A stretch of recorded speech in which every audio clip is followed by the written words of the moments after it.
Gold mining has changed dramatically in the last 150 years.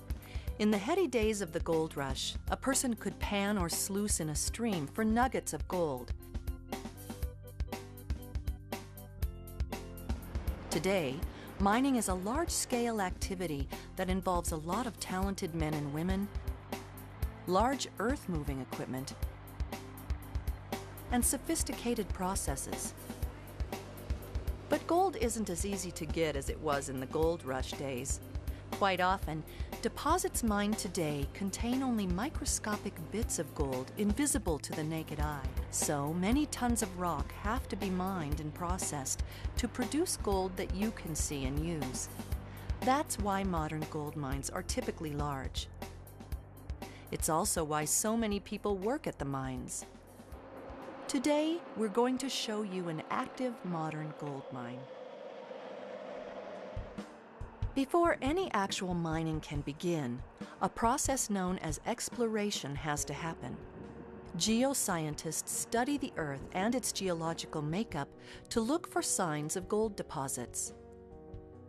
Geologists are people who study rocks and the Earth. These people are the ones who help start the mining process.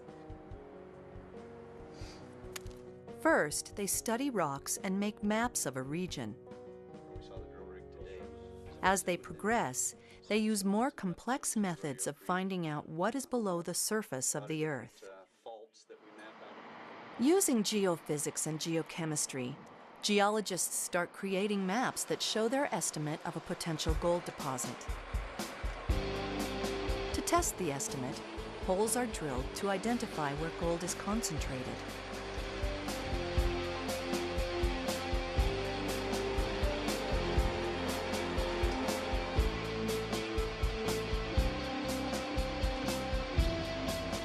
After collecting enough samples and data, the geologists can generate a 3D model of the ore body. This model shows areas within the ground that contain various concentrations of gold. Using the geologic model, a blasting plan is developed.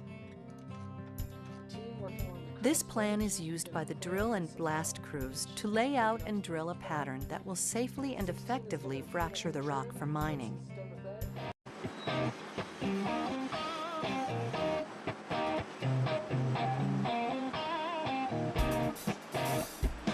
Drill rigs drill hundreds of holes in a specific pattern for the blast.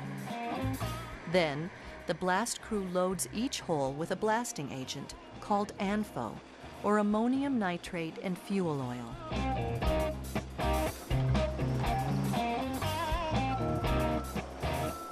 The blast foreman clears the area, sets up roadblocks to ensure worker safety, starts the warning siren, and calls, "Fire in the hole!"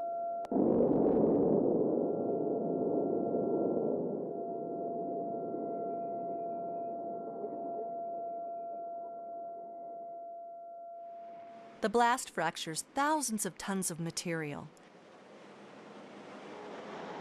Hydraulic shovels and front-end loaders load the rock in the haul trucks. These haul trucks hold about 240 tons of ore. That's 480,000 pounds. That's as heavy as 200 cars.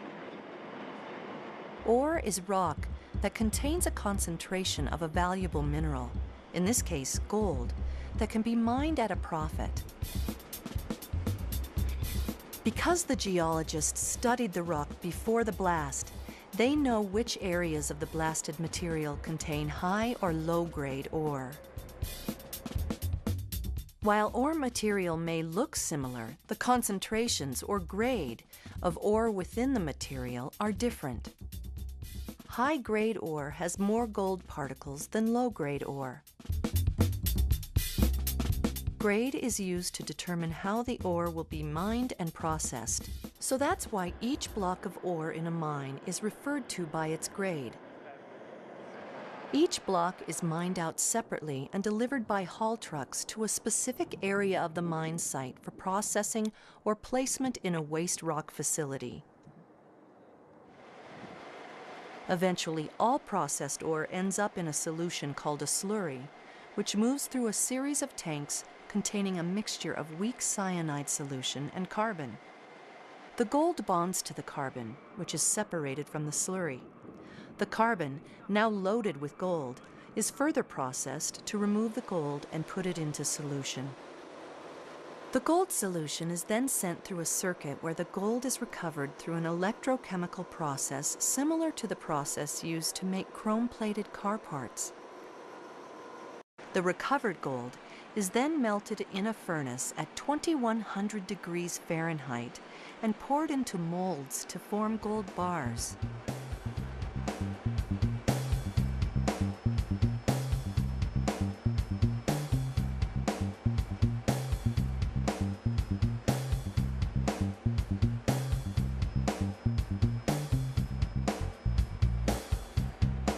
However, these bars, called doré bars, are a mixture of about 85% gold and 15% silver.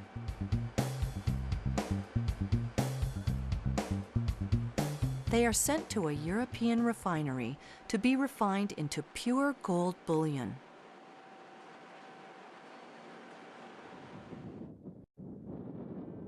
Areas that are no longer needed for mining